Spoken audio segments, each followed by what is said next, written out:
diziam os estudiosos. Quem é o tio Patinhas? Ah, o tio Patinhas é aquele pato rico, aquele pato abonado, que nada numa piscina de dinheiro, e que todos têm inveja, e que todos amam por ter dinheiro, e que todos seguem porque ele tem dinheiro. E como é que nasceu a fortuna de Patinhas? Contava a história através da moeda número 1, talismã. Uma moeda que quem tinha ficava rico. Ninguém sabe de onde ela veio. Se Patinhas ganhou, se roubou, se achou. Mas o fato de ter a moeda lhe dava autoridade de ter a riqueza. Ou seja, quem é rico e não precisa ter explicação das causas da riqueza, porque vale e deve ser admirado e respeitado. E ao mesmo tempo, vários queriam roubar a moeda número 1 de Patinhas. Os metralhas, maga patológica, Madame Mim.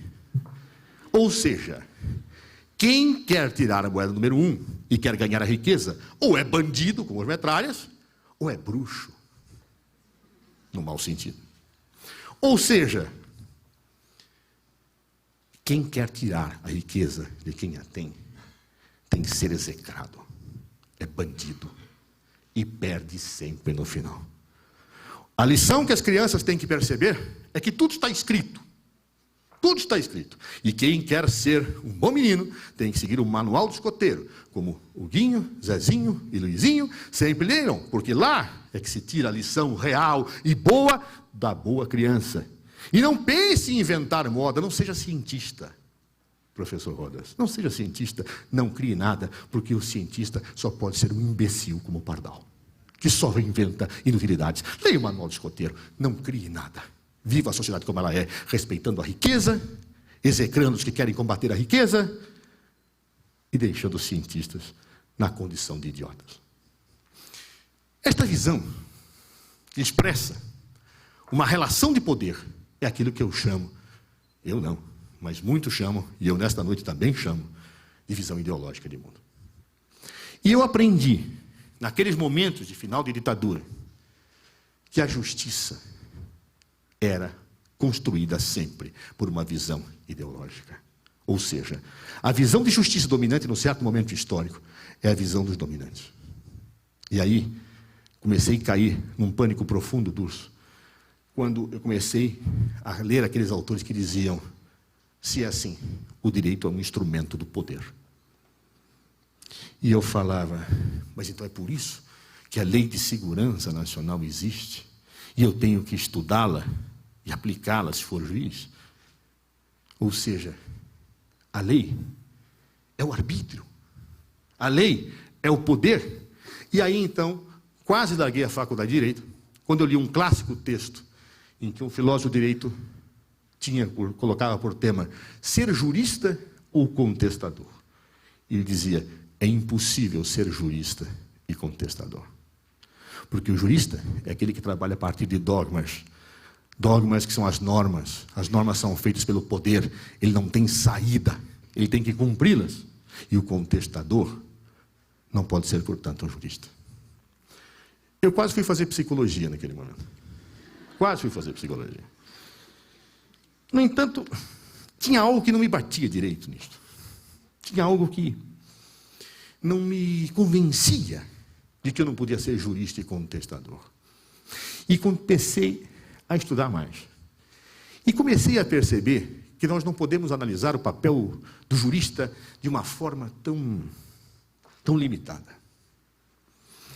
Eu me recordo que, lendo um livro, também, naquela época, no meu primeiro ano de faculdade, e a angústia faz as pessoas lerem muito. A angústia, havia um filósofo alemão que dizia isto, leva ao crescimento do ser. E eu estava angustiado com a minha profissão e com o que eu assistia à minha volta e com aquilo que eu queria para a minha vida. E eu comecei a ler mais.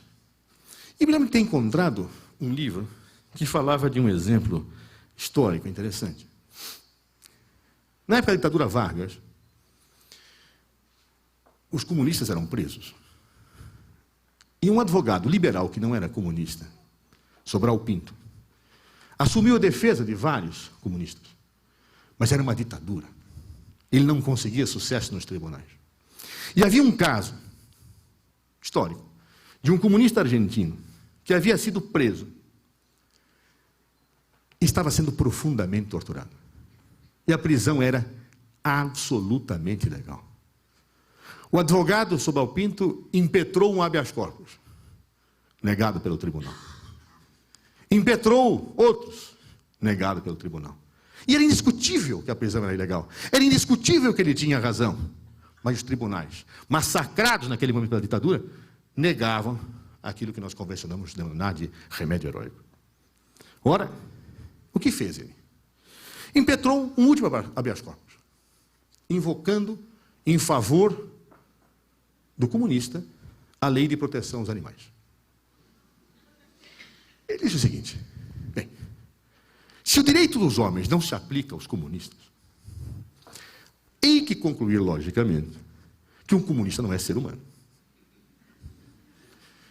Tentando analisar a que espécie ele pertence, percebo que ele não é um mineral, porque não tem as características de um mineral. Não é um crustáceo, porque também não tem as mesmas características. Diante desta minha indecisão, não sendo ele ser humano, o que mais se aproxima é o animal. Ora, não se pode torturar animais. Ora, não se pode ficar furando os olhos de um cachorrinho.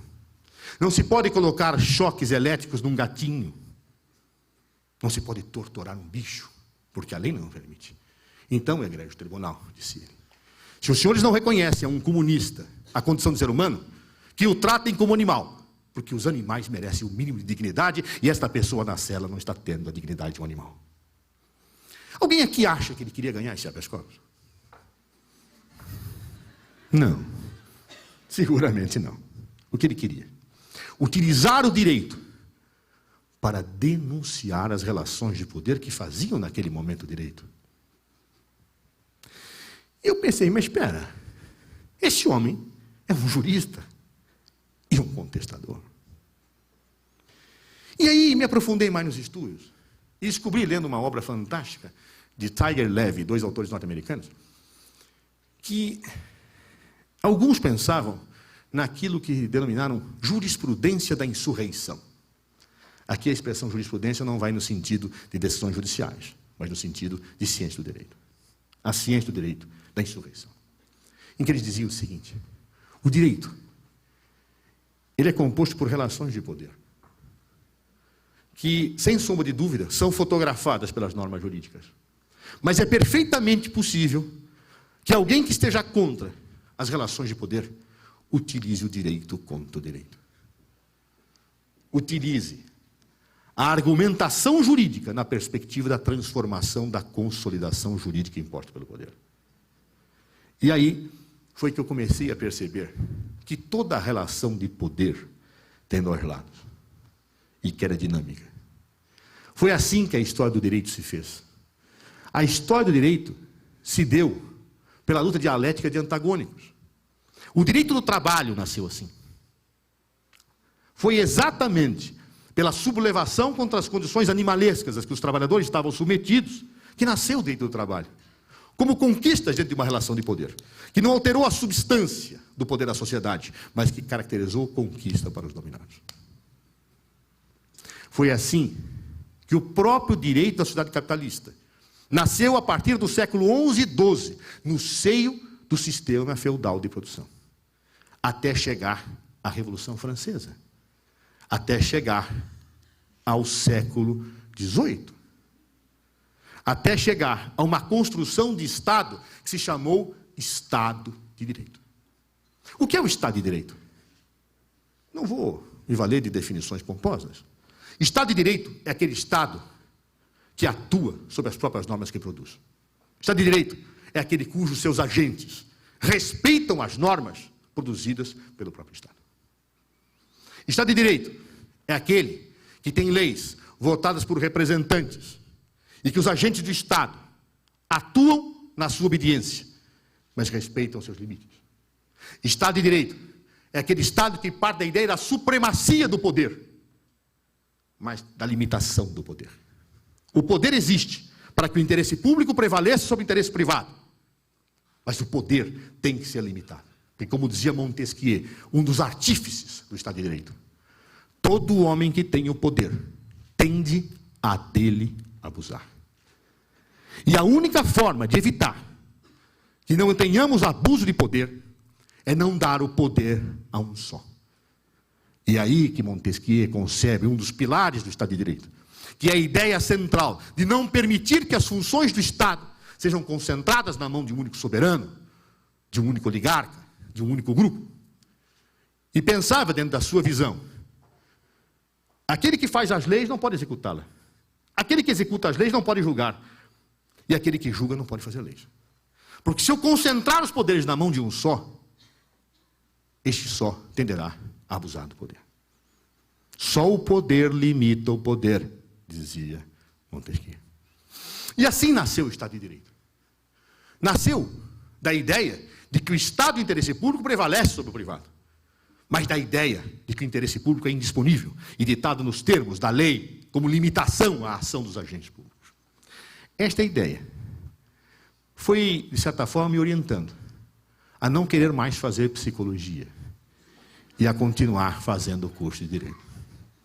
Porque eu percebi que, como bacharel em Direito, a partir do momento em que eu entendesse essa realidade, que, de fato, a justiça tem uma dimensão ideológica na sua formulação, que, de fato, afirmar que o direito visa a justiça representa, muitas vezes, uma visão de mundo que pode não ser a minha. Ao mesmo tempo que eu entendia que o direito é um instrumento de poder, eu entendia que o poder é dinâmico, dual e tem polos antagônicos. E que eu podia perfeitamente entrar na luta pela fotografia da norma do outro lado, não do lado com que eu não concordava. E nos marcos do Estado de Direito, eu podia lutar pela minha democracia. Como advogado, eu comecei então, ou ainda como estudante, a pautar a minha vida para advogar pelo lado que eu achava certo.